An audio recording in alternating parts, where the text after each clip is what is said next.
Welcome back, everyone, to our continuing mission here on TreknoPod.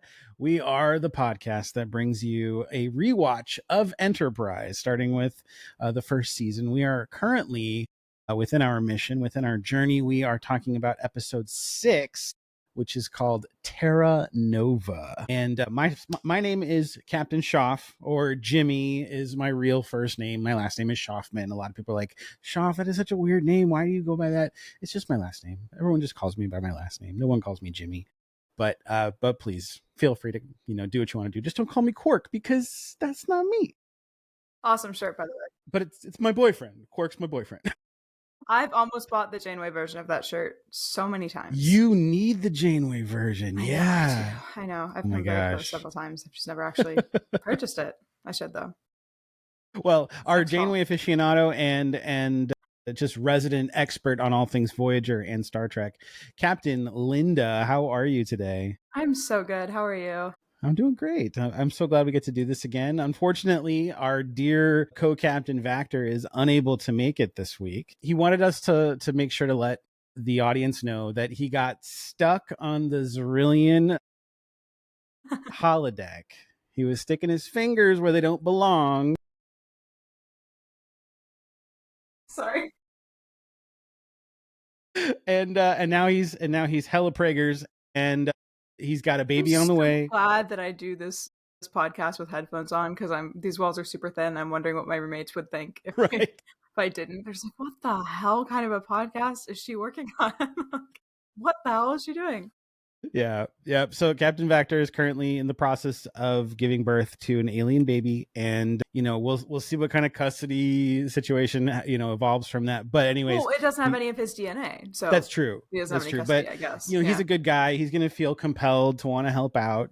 So so maybe it'll be like a Monday, Wednesday, Friday thing. I don't know exactly, but we'll find out next week when he joins us back on the bridge of the USS TreknoPod. So let's go ahead and get into it. Now, this episode, Terra Nova, we're still pretty early on into season 1, but I think they're starting to find their footing as far as the Enterprise crew and like missions. And I think when I was watching this, and I watched it twice, once like right after we recorded the last week's episode, and then once again today, just to make sure it was fresh in my brain.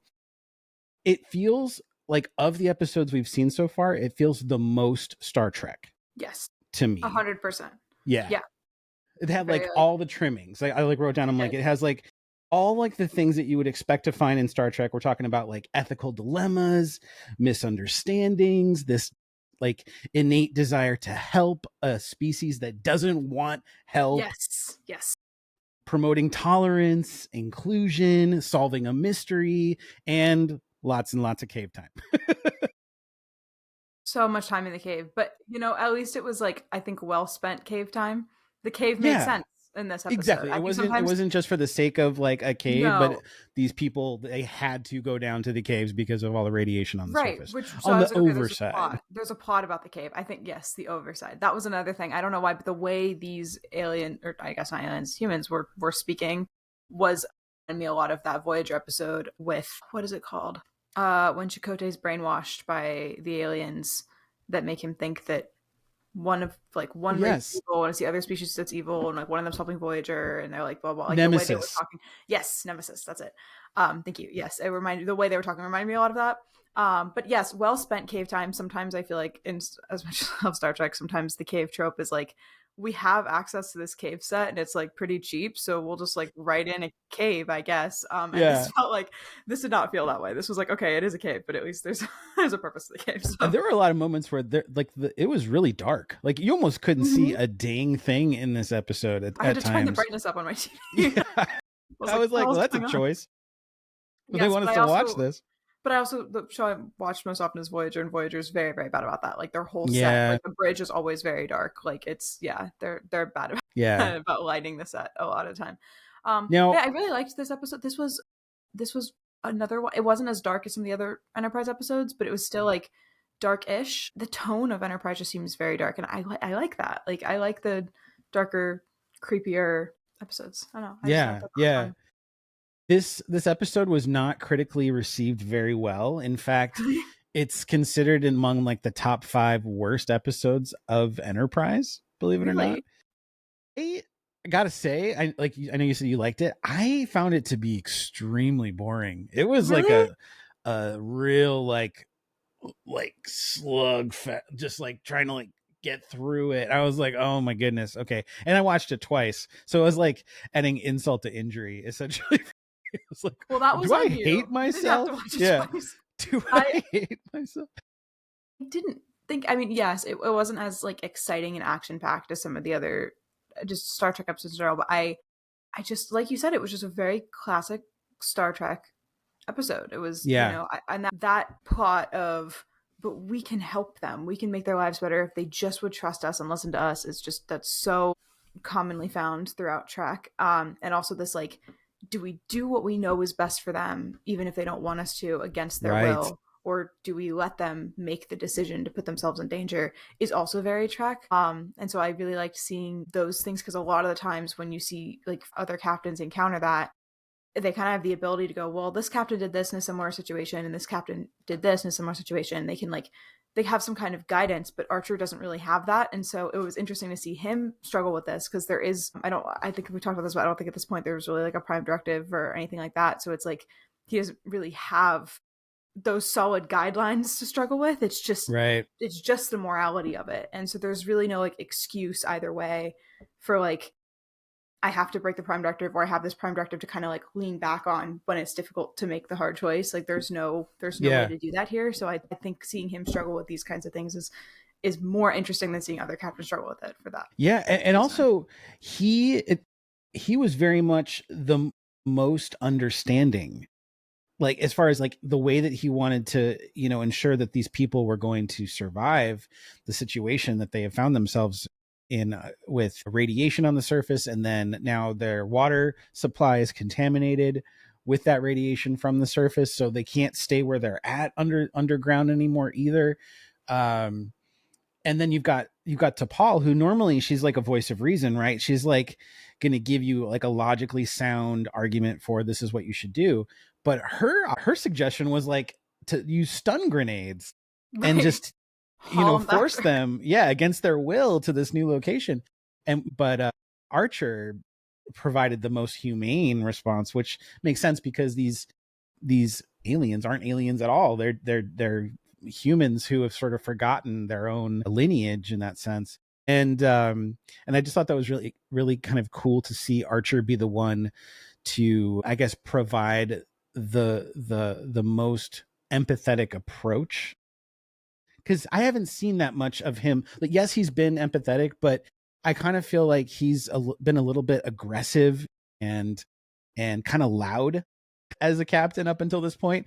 So like, it feels like he's finally like, aren't all the captains a little like that? I guess. They've been in command a little too long. Maybe at some point, I think when you see a captain who's newly promoted, they're not really like that. And then a couple seasons in, they're like, that's true. They've hit that point. Except for Janeway, that's when she cuts her hair.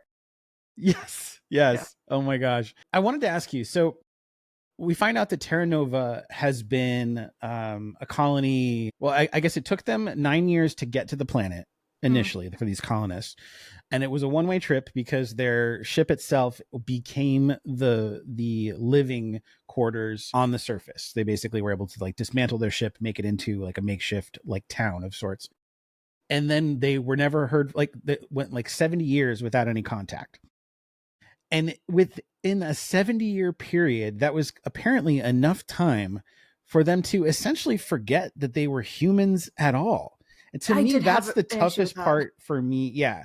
That's the toughest part for me to like accept or comprehend, because I was like calculating, I'm like, okay, 70 years, that's not really that long ago. That's like my mom is turning 70 years old this year. So, and her birthday was in 1955. So I'm like, is that like, does that make sense? I don't like. No, it doesn't make sense. And okay, the thing that really didn't make sense to me was that you had the one woman, Nadette. Yes, Bernadette. And she was 70, but presumably her parents, like, she knew them past the point when she was 5. So, right? Like, yeah. So, like, You know what I mean? So they died, like, let's assume that they had died 20 years prior. She was 50. You know what I mean? Like, so they would have been able to tell. So, like, there were just so many, like, I was just like, I don't, like, it just seemed like a really quick turnaround time for them to, like, have, I mean, it makes sense that there would be some things maybe where their culture had changed. Yeah. Yeah. Or like a word here or there or whatever, but it felt strange that, like, they were like, humans are evil. We are not human. And it's like, right. Like the older, like the original colonists again could not have died that long ago. So like the only way to have really fixed that would have either been to have made it several more generations. Yeah. Which would have been way too long, or have had some kind of uprising with like the younger people at the time, and then they killed everyone off and redesigned the narrative for their children. Yeah. That would have been the only other way to have fixed that. And I'm not really, and they didn't do that. So it just felt. And then she was like, "Oh, really?" But you're saying that's my mom, right? But like, you don't remember your mom? I mean, maybe not from when you were 5. Fair enough. Like some, okay, but like they just all disappeared one day. Like, they really explain that. Like once again, like at some point. So I don't know. I mean, maybe they did. Maybe they all died of maybe they protected the kids, but then all the adults died of the radiation. Yeah, really fast. I don't know. I think there's a lot that we don't know about that whole situation, and also like why they were so against other colonists coming and joining them either. Like, that to me felt like a weird plot point that didn't quite make sense, like why they were sort of being that way. So because they're like, the humans brought the poison rain, but like they are the humans, so like there was no enemy here, like so they brought on themselves. It just, the whole thing was like, that part of the story did feel convoluted. I did like the episode, and I just decided to just accept it for what they were saying and just move on, because it was like, I if I'm gonna drive myself insane trying to figure it out. But and I also think like if it were the kids that survived, right? Like, wouldn't the parents have at least like, I would think they would have like written something down, or there would be some kind of like recorded history. The story, like if an asteroid hit the planet and that's why things happened, that is kind of like a big event. Like, you don't forget. Like, to me, like an asteroid hitting the planet is like us talking about 9/11. Right? Like, something epic happened. Like, we're not going to forget about it. It doesn't matter how many years go by. If 70 years from now, I somehow forget that 9/11 happened, I don't think so. Like, granted, I won't be alive, but I mean, imagine that I would. Right. But like, still, you'd have to have something would have to be right. Yeah. Like I wasn't born when 9/11. I was born 3 years after 9/11, and I still like, it still feels very like, I can still tell obviously the impact it had on our society and our culture. So yeah, I agree. Like big events like that are not like, so then you would think that parents would like tell their kids like, hey, we come from Earth, like we come in peace from Earth. That feels like, I don't know, but like, you think they tell them like stories about growing up on Earth and blah blah blah blah blah, and like, we are human. I mean, this whole thing just felt, that seemed like a giant plot hole. But it's still early on in Enterprise. Yes. Still, it was episode like 6, so I'm giving them a little bit of a pass for figuring out stuff like that. So it's definitely very plot holy. So if that's the big complaint about this, or one of the big complaints about this episode, then I understand that. And it felt like an excuse to get in a lot of those classic Trek tropes. But I like seeing those classic Trek tropes, and it was the first time we got to see a bunch of them in Enterprise. And again, seeing Archer handle it was really fun. So Paul had a great episode here. I think she didn't have as much to do in this episode as she's had in other ones, but I found her less annoying. In this episode. I have been a little bit annoyed by her so far. I want to like her so bad. I know it's going to get better. And the actress is great. This is not a dig at her. The character, like, just, she shouldn't have stayed if she feels this way about humans, like if she really thinks we're this like annoying, she should not have been there. So it's like, why did you stay if you're constantly just going to belittle them always, all the time, and just be sarcastic and like not care. That being said, at the very beginning of this episode, they're talking about what humans learn about Vulcans versus what Vulcans learn about humans, and she's like, Vulcans don't really learn that much about humans. And what's his name goes, really? Because humans learned everything about the Vulcans. Like, we learned about all the major Vulcan events. She goes, oh yeah, name one. he doesn't. Oh, I thought that was very funny. But like that kind of thing. Isn't that like when you say like when somebody says their favorite band is whatever? Oh yeah, name 3 songs. Yeah, name 3 songs. Or like you're wearing like a shirt from like a sports team. It's like name 3 players. It's like, man, I don't know. This is my boyfriend's shirt. Like don't lay off me. Right. You like Voyager? Name 3 episodes. Yeah. So I could accept that challenge. You could name a lot more than 3 episodes. I could name a lot more. I might be able to name them all, maybe. Yeah. That would make a fun TikTok. But anyway, yeah, so I did think it was funny because he couldn't name one. It's because he was talking all this shit and he couldn't even like describe one. Like, well, I don't remember the name of it, but there was that one where this happened, and it's like I think I could name 3 fucking historical events like that. Like, how could you not? So I did think that was very funny, and Archer was kind of laughing at that. Also, yeah, I really, really like Phlox. Yes, I really do. He's really. I was like indifferent a little bit. I was like, oh, he's cool. He's quickly becoming one of my favorite characters. I really do like him. He's such a caring doctor. Like he really does. He's a caring doctor.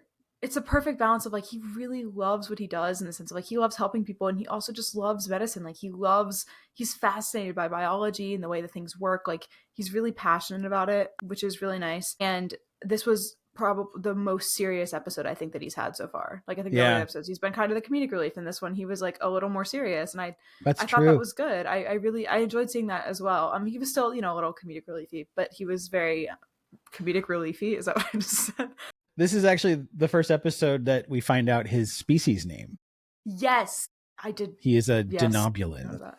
Denobulan, which felt like, did you forget at the last minute you had to name the species and you're like, oh shit, and just scribble something down on the script? That's what it felt like to me. But I don't know if there was more thought that went into it than that. I'm sorry, but the person who was like coming up with it was like looking at a doorknob like at that moment.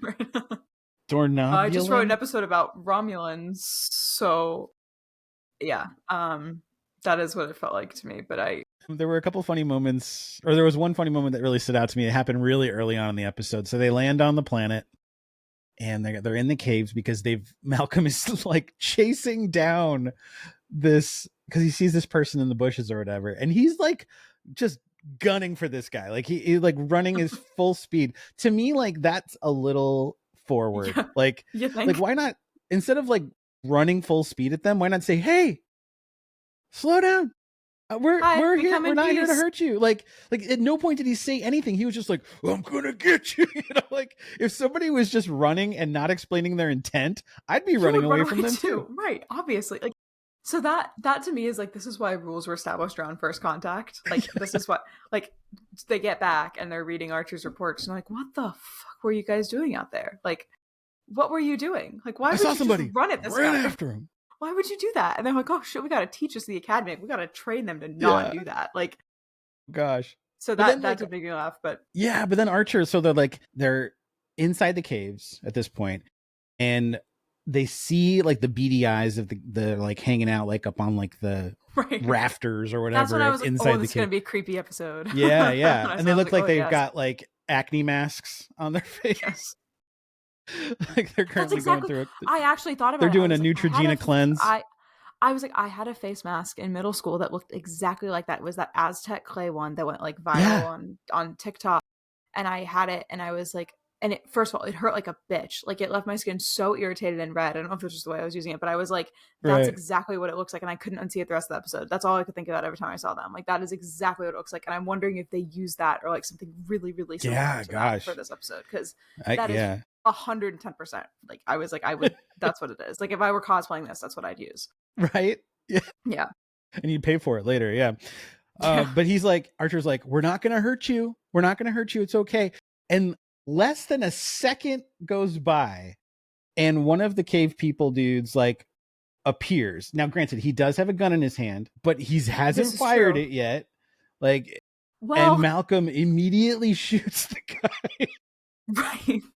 I'm like, Archer, your captain just said we're not going to hurt you, and you just fired on this guy. Hurt you. JK, yeah. You're dead. We come in peace. Yeah, so again, like, this is very much like, it's very chaotic, but it's also like looking at this, thinking about the fact like, okay, they weren't taught about first contact at the academy. They weren't like all of these things. Like, they don't have all these guidelines. Like, if we saw like the Enterprise crew in Next Gen do this, we'd be like, the hell is wrong with you? Like, get it together. Like, what's going on?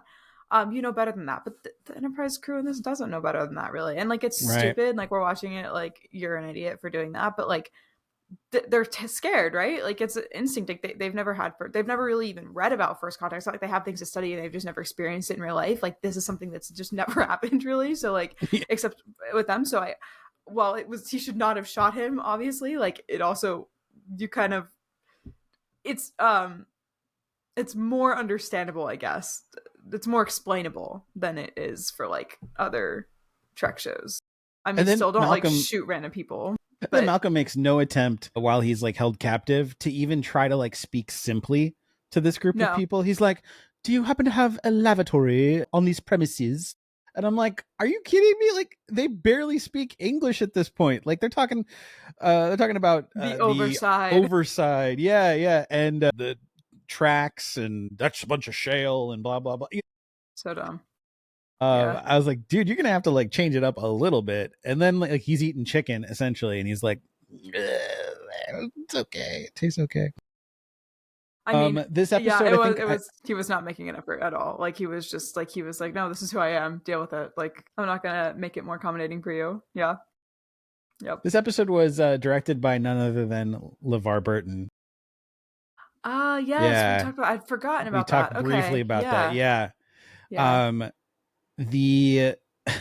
was going to say, he would go on to direct 26 Star Trek episodes. Wow. And he has the most of any former Star Trek cast member. Really? It's not Jonathan Frakes? According to Wikipedia, which is always right, Jonathan Frakes is not listed on here as having the most. But I will say Roxanne Dawson, a.k.a. B'Elanna Torres, yes. She directed more episodes of Enterprise. She actually directed 10 of the show's 98 episodes. Yeah. Wow. Okay.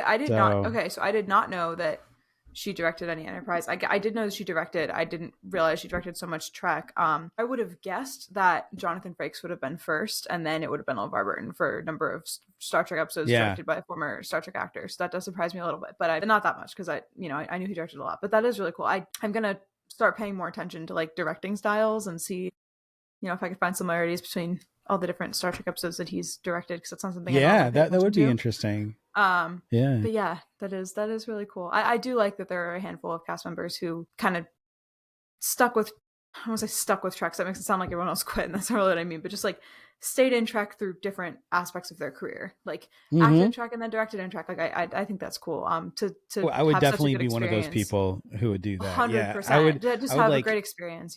Stick myself in any bit of Trek I could possibly.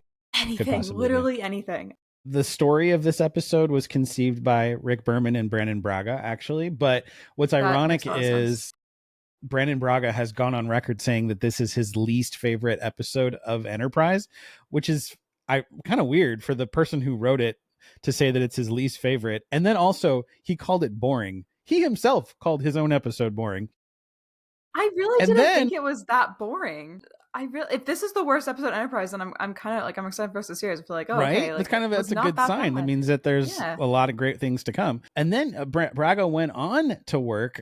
This is the really funny part. He went on to work on an unrelated series that was called Terra Nova. So he's just got something to do with Terra Nova. He had to get it out of his system, but he had to redeem himself, I guess, in his own eyes. Yeah.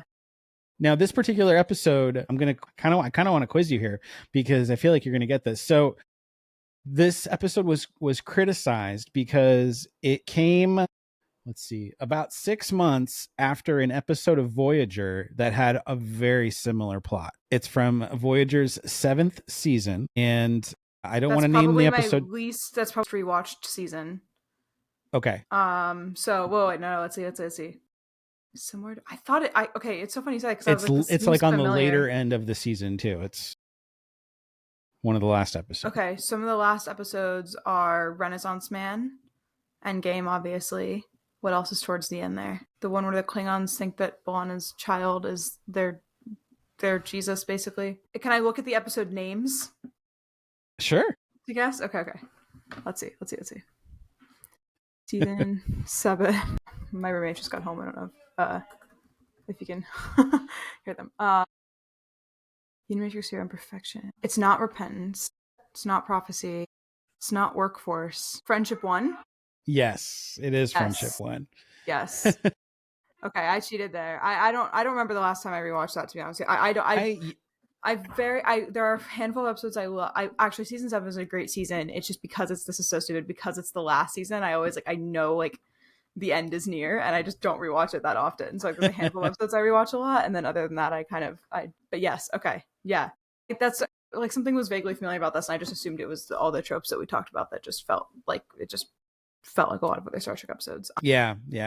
So, but yeah, that was interesting. I don't remember this episode at all of Voyager, but then again, the last time I watched Voyager was when it aired. So for me, I don't remember this one from 2001. So you've got some good episodes coming up. Yeah. I'm and some really good ones in season 7, actually. Yeah, I'm halfway through season 4 right now. Okay. The Herosian are the current threat, and I like how tall they are. Yes. Okay. They commented on that on the Delta Fires. They're every time they appear in a new episode, they get progressively taller. So if you go to the first episode of the original period and then the last episode, I did not know that. I didn't notice that until they pointed it out, and then I went back and looked, and I was that was really funny, because by the last episode they're 7 feet tall. Yeah, when Seven and Tuvok were captured. Yes. There's one point where Seven is looking up, and she's looking way up. The dude's 12 feet tall. It's ridiculous. And then in the next scene they're so it's total, that's not consistent, but you know what though, I like when they do that just in Star Trek in general, when they're casting an alien race and they do something there's the episode of Voyager, Virtuoso is the other one that I'm thinking of, where they did this, and again it was with height, but they just cast really short actors for this entire alien race, and I think it's just a cool little detail, right, to just give a little extra realism to it, I guess. So I did appreciate that they did that. It is, I think, most noticeable in what's it called, A Killing Game Part 1 and 2. That's one of my favorite Voyager episodes. If you're not there, if you haven't gotten there yet, you're coming up on it. Is that season 4? I believe so, yes. And okay. It's season 5, it's not season 4, but they have Janeway in heels in Part 1 and 2, I think, but I cosplayed Killing Game Part 2 Janeway for Star Trek Orlando. And even in her heels with the Herosian, she's doing this. So I think it's most noticeable there. But yeah. Nice. Yes, back to Enterprise. Yeah, well, there's another. So Travis Mayweather, by the way, I know I've said that I don't really like his character. I liked his character in this episode because he was sort of like a fanboy, you could tell. It was really sweet. He's I can't believe that we've solved it. And Archie's do you want to write the report? And he was he gets to have that fame, which was awesome. I liked his interactions at the end of the episode where he's talking about other mysteries, for instance, Amelia Earhart, which I thought was really ironic. We solve in Voyager. Yes, exactly. It's oh, just you wait. Now, yeah, I did laugh at that. And which was in what episode? The 37s, season 2, episode 1. Yeah, yes. Very good. Yeah, see, I know my early Voyager pretty well. I know late Voyager too, but I should rewatch season 7 probably from start to finish. And that took place in 2371, which was 220 years after the events of this episode, Terra Nova. So, okay, so he wasn't around then, I guess. Yeah. Makes sense. Yeah, I did think that was a fun little nod to Voyager, though, because totally. Of all the things you could bring up, and him being the helmsman, I thought that was appropriate too, because he's in a sense the pilot, and therefore has that connection. This is another episode where they're on the surface of a planet that is clearly has contaminants, and at no point does the decon chamber factor in, but yet when we do see the decon chamber, there is no evidence of any contaminants whatsoever. And it's the only instance where they don't use transporters consistently, so you can't even explain it away by it's the transporter buffer, and for whatever reason this contaminant couldn't be filtered out by the transporter. You can't even explain it away by that. It's just oh, we didn't really need extra sex appeal in this episode, so you're good. No contaminants. You're fine. Radiation doesn't affect you. You're good. We could use a little less belly button with this episode. But Archer is dirty. He's covered in dirt and stuff. Comes up on the dirt. Yeah, and he gets off the shuttle pod and gets right on the turbo lift. Does not stop for the decon chamber to throw on the gel and stuff. So I'm just they're playing fast and loose with this. It's like if it were really a thing that they wanted to do and didn't want it to be about sex and stuff, then it would happen anytime that this occurred. But yeah, and they could have used that too for things other. If you take out the gel, like you could have had all these conversations and stuff in the in the chamber, right? If it was like if they just had to stand there and it was like a light or like some kind of gas or something that they just had to exactly be in the room for. Like a fog system or something. Yes, you could have used this as the hallway that they use the hallway for in TNG and Voyager, like the turbo lift, right? Like that could have been their equivalent to that. And they didn't do that. So, wow. So, yeah. Anyways, that's all my notes on Terra Nova. Did you have any other thoughts you wanted to share on the episode? I was eating dinner while I was watching this, so I did not take a ton of notes, but yeah, overall, I think I really enjoyed it. I don't think it was as boring as it seems to have a reputation to be. I would not have told you that this was one of the worst episodes. We haven't watched enough for me to really say like what I think some of the worst episodes are, but I'm not really a good judge for that because even like the bad episodes of Trek, I still love and would watch over anything else. So I feel like in general, I'm not a good judge for like what constitutes a bad episode of Star Trek, but I don't think this deserves all the bad rap. I think the worst part about this was just like really like not well thought out or filled in storyline with like how they've forgotten that they're humans. And honestly, they even could have explained that by like it had caused some disease that had made them like forget or twisted their memories or something. Thank you. Yes. Which that was another way to explain that away. I didn't say that earlier, but I was thinking that while I was watching the episode. So it just seemed like a really easy to solve plot hole that they didn't solve. I think you're 100% correct. That would have been such a great way to go about it. Yeah, totally. And that felt lazy. Like sometimes plot holes are like, let's be honest, some of us Trekkies, we're a little crazy. We get super into it. Like we dive way deeper into it than the average viewer, right? And we find plot holes that were never really meant to be found that aren't maybe but like this was something that was just so obvious that it just felt that did feel like lazy writing. But again, provided the opportunity to get in some of those first Trek tropes for Enterprise, which I did enjoy seeing. Again, it felt a little bit darker. You got to struggle with the morality a little bit. I think all of the characters had at least one really good moment here where they were either very funny or, I think they got to flip a little bit. Like DePaul was kind of funny in this episode and Phlox was serious. Like they got to kind of explore new sides of characters a little bit. So overall, I don't think that this episode was bad. I wish that they had literally just filled in that part by saying they had a disease, which also would have explained why she didn't remember, right? Like why she'd forgotten. Yeah, totally. So that's probably what I would have done differently here, which I'm just going to pretend that that's what happens. They just didn't talk about it, and that solves away pretty much everything for this episode. So, yeah. Well, I wanted to take a moment and show our fans the completed NX-01. You may have seen it on my TikTok account, but if you aren't currently following us on TikTok, it's been a long road getting from there to here. Yeah. And then additionally finished is the Voyager. She's so pretty. With, yeah, that's right. It's warp capable. Love it. Wow, that's amazing. The next one I hope to do, I don't have the pieces ordered yet, is going to be Defiant. I'm going to do the Defiant from DS9. I know that's something in Deep Space Nine, but I haven't gotten there yet, so I don't know. It's a smaller ship. Okay.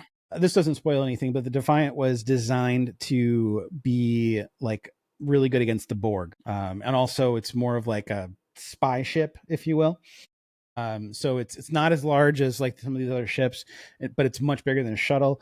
But it's far more maneuverable. It's like, it's a badass ship. Like it's like a warship for real. So sorry, I'm not used to watching shows that don't have captains that don't know how to defeat the Borg. Because my show has a captain in it. I think that was like the most convoluted way I could possibly have said that. I'm not used to watching shows with captains that don't know how to defeat the Borg. There we go. Speaking of your favorite captain, there was something that that happened to both of us maybe like a week or so ago, 2 weeks ago. And we never got a chance to mention this on the pod, but I thought it was really funny that I think we should share. Both of us were reached out to by none other. The real Kate Mulgrew. Wait, hold on. I got you. See, I don't open my TikTok DM requests anymore. You're wise to do that. There's only so many times a girl can be told she should cosplay an Orion slave girl before she just dips. Oh my gosh. Here we go. This is from, look, it says Kate Mulgrew. Look at that. It says official account. And it says, hello, Thanks for the heartfelt comments and love. I just wanted to reach out to you specially through my private account as one of my top fans to appreciate your love and support for my career. Kind regards. So guys, did you respond to her? I didn't. I blew it. And now I'll never be So friends with Kate guess Mulgrew. what? I did. Did you actually? Yes. So awesome. What did you say? I had a full on conversation with Kate Mulgrew. So awesome. What did you say?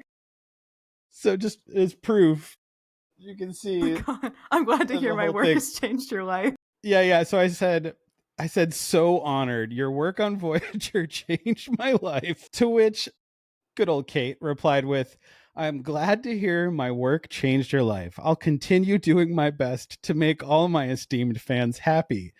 And then she went on to say, I set up this private account to connect with a few fans directly since I can't write to my fans directly from my official pages. I'm also conducting a private investigation because I've received a lot of complaints from my fans about imposters using my identity. So wait, here it gets better. She says, I have a unique code for each of my fans so they can be sure it's really me that they're talking to. My unique code is, and then she provides like this whole like, I don't know, like barcode type thing. It's like a bunch of letters and numbers. And then she says, if you're contacted by anyone claiming to be me, ask for the unique code. And if they don't provide it, block and delete them immediately. And don't ever provide the code to anybody aside me. Let me know before you do so in order for my investigation to be complete and recorded. God, this is so long. What is the end game here? I know, right? Because I'm like, sorry, at any point, is Kate Mulgrew going to ask me for money? Like, at what point does Kate I was need like, when did money? she ask you for money? I was waiting for her to say something reboot, like, but I can't. Yeah, or she was going to say like, I'm stranded in the Delta Quadrant. Can you please send $1,000? Oh, that's so good. So I responded back. Obviously, I'm going to keep this conversation going. I said, oops, what if I shared the code with a friend of mine who's also a big fan? Well, you didn't send it to me, so you must not want me to be friends with Kate Mulgrew. Right. Yeah, I was like, if I'm going to send it to anybody, it's going to be to Linda. So I said, she said it was not acceptable as it's only accessible to only a fan that I reach out to specially, not specifically, but specially. And then I said, I wish there was some way I could properly thank you for all the great Trek memories. And this was my way of trying to bait you're her. Baiting. Yeah. I'm trying to bait her so she'll say, oh, well, you could send me money at this Venmo, blah, blah, blah. But she doesn't take the bait. She says, I would be appearing on a Sunday 9/7 in New York, New Jersey convention, September 5th through the 7th, which was just, a couple days ago? Yeah. I just want to write to a special fan for some meet and greet session. If you would love the privilege, you can let me know. And I said, well, then I will see you there, and I'll be sure to whisper the special code when I arrive at your booth. Can you imagine if someone actually fell for this and poor Kate, like they come up for like an autograph and they're like 8972 right, exactly. Like, what the hell? Yeah, here's the code, by the way. It's I walk up to Kate, I like wait in that long line, and she's like, okay, would you like an autograph? You want to take a picture? I was like, SKJPOD121. And she's like, wink. She's like, come with me. And then like we go to this like special separate area, and it's a actual ship of the Voyager, and then we immediately go to warp and share a coffee or something. I don't know. God, that's funny. I thought it was funny when that. I just like, my thing too is that anyone impersonating Kate Mulgrew in your DMs is especially, and this happens a lot. Like there was a Jerry Ryan one I had to block today. There's like been like 8 different Jerry Ryan ones that. Oh my God, she spammed. She spammed everything. She spammed everything, and I had to just block her because I was like, "Oh my God, I can't like delete the comments individually." I was like, well, "This is engagement." It is. I know, right? It's not the first Jerry Ryan account that I've blocked either. Like that. I don't know why she's such a like popular choice for that, but she is. But my thing with specifically with the Kate Mulgrew DM really made me laugh because there's an interview. I think she was doing it for Orange Is the New Black, and she was with one of her Orange Is the New Black co-stars. I think it was Leah Delaria, and Leah was like, yeah, we get DMs all the time, and Kate Mulgrew goes, what's a DM? So I was like, who is out here like impersonating her, and it was like a really like what kind of viral on TikTok. Like it was like a really like I feel like well-known clip amongst like K-Mulger fans. So I just think it's funny that that's their method of choice when she like explicitly said she does not know what that is or what that means. So I did laugh, but my heart did drop for like a split second when I saw that, and I was like, and then obviously like it's very clearly a scam, but it did make me laugh. But I am so curious, like, what is their end game? Just to like creep out Kate? Like they just want people walking up to her and like saying these comments to her. It's so awful. I don't know. It's not funny. Like I do feel bad if anyone has done that or is going to that, but that is the thought of that happening is and as a spammer, like what did they accomplish? I don't even know. Right. Yeah, like are they playing the long game? Like they really they're waiting like a few months to be like, or like they're gonna DM you in a few weeks and be like, "Hi, my friend." Yeah, she's gonna be like, "I didn't see you at right. I didn't see you in New York / New Jersey." It's just, New York / New Jersey. Yeah, it is. It's funny.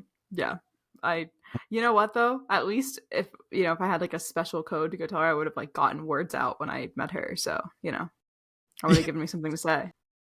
I do look forward to finally meeting her in person sometime one of these days. She is so incredibly kind. I know anyone who follows me on TikTok is sick of seeing and hearing about the Janeway duck, but she signed my Janeway duck. And she's just such a like truly just such a kind person, but she's just very like she is the admiral, like she definitely has that energy in real life as well. And so I'm a pretty like confident person, I think, most of the time, but like I just being around her is so like she's just very intimidating without it's like it's not an act, right? Like it's just who she is. Like she's just very and that's not a bad thing at all, but it's definitely very like you are in the presence of Captain Janeway, like yes. But she's so incredibly sweet. She's very kind and did not make fun of me for being starstruck, so not too much at least. So no, yeah, well that's awesome. That's really good. Yeah, so she's great. Can't wait for you to meet her one day. Yeah. So next week we've got the Andorian Incident. That's the next episode, episode 7. This episode will have a guest appearance that I don't want to spoil, but it is an actor that has done a lot of guest appearances in Star Trek. Okay, you probably already know who I'm talking about. I think I do, and I think Gracie Ann is about to drop a song about him. You're right. You are right. Yes. And which I thought was so funny. I forget the name of the account, but they were doing a cosplay as that person as well. They previously were doing Keiko O'Brien, and then they yes. I can't think of the account's name. Frick, hold on. We're mutuals. Yeah, I love them. We're talking about TikTok, by the way, for our listeners. I got you. I can't think of who it is, though. Leia's Cottage Trek. I was like, it's Cottage Trek. I couldn't. Yes, I was gonna say Layla. So yes, they're currently doing a pretty awesome. I love them so much. Cosplay. This is the account, by the way, guys. Yes. Yeah. I actually had to scroll back up the first time the Keiko cosplay came across my feed. Was that actually her? Like I had to like scroll because I was like just aimlessly like scrolling, so I like was not like locked in and focused, and I like was like, hold on a minute, did she get a TikTok? I was like, no, this is my mutual. Yes. So if you're listening in and you do not follow us on TikTok, you should follow the TreknoPod account because it's awesome. Thank you. You're welcome. It's very funny. It's great. There's clips of us doing our thing, talking, and then there's also just so much good Star Trek content. There's been a lot of Voyager content recently, which I've been very excited about. Clearly. Yeah. I try to do a lot of CapCut. I try to do a fair amount of CapCut content, and then also like voiceover type stuff where it's like situational, and then I'm finding out that there's this like really large population of people that really want to see Star Trek and Lego content combined. Yes, your like a niche that I didn't even realize. But I think a lot of Trekkies are also Lego nerds. And listen, I've built a lot of Star Wars Legos, and I love Star Wars Legos, and I hope they never stop making Star Wars Legos, but it is time to get some Star Trek Lego in there. Yeah. So I am really, really excited about it. And they officially, and it's been a rumor for so long, and like we knew it was happening, but it still was a rumor. Like nothing was confirmed officially. But now it's officially confirmed that we are in fact getting what I can only assume will be the Enterprise D Lego set. Yes. For Black Friday this year. I, of course, will be purchasing that. So two big purchases for me this November. That will be one of them. And then also I turned 21 on November 11th, and I will be purchasing the Star Trek alcohol collection because I want to try them all. I have found an advent calendar that maybe looks like it has like smaller bottles, like shots of all of them, which I might do because I want to try them all. But yeah, so two big Star Trek purchases for me this November. We should do like a little taste test on the pod too. That'd be fantastic. I would love to do that. I would love to do that. I have a few episodes that one of my best friends, we were talking about, she also turns 21 this November, and she's not a Trekkie. And so I was like, once we're both 21, we should like take shots, and then I'll show you like the weird episodes of Star Trek for the first time as like your introduction to Trek. And obviously we'll like make like Decon content or whatever. So we could start with like Threshold. And I thought that would be. And the Thaw, yeah. And yeah, that one. Yeah, but that one is so good though. I want to watch that one sober. But yeah, Threshold. Yeah. And the thing about Threshold is that like it's really not bad until the last like 5 minutes. It's true. I like it's Threshold. A really cool, interesting, and we've all wondered what happens when you go past 9.9 on warp drive. Like, and then we were no longer curious. Star Trek's like, and fine. then when we found out, now we know why. Here, someone did ask Kate about the panel at SuperCon in the summer, and she said, I read the script and I went into the writer's office the next day and I said, what the hell are you thinking? She said, have you lost your mind? I did not forget that. She said, have you lost your mind? What do you mean I become a salamander? Okay, I'm going to be so real with you. I'm just not brave enough to try a Kate Mulgrew impression. You'll never hear me do it. I can do exactly one impression, and that's Stitch. Got my little Stitch over here somewhere. That's it. That's all I can do. I just watched Stitch for the first time, Lilo and Stitch for the first time ever, but we watched the live action one. Okay. I've never seen the live action one, actually.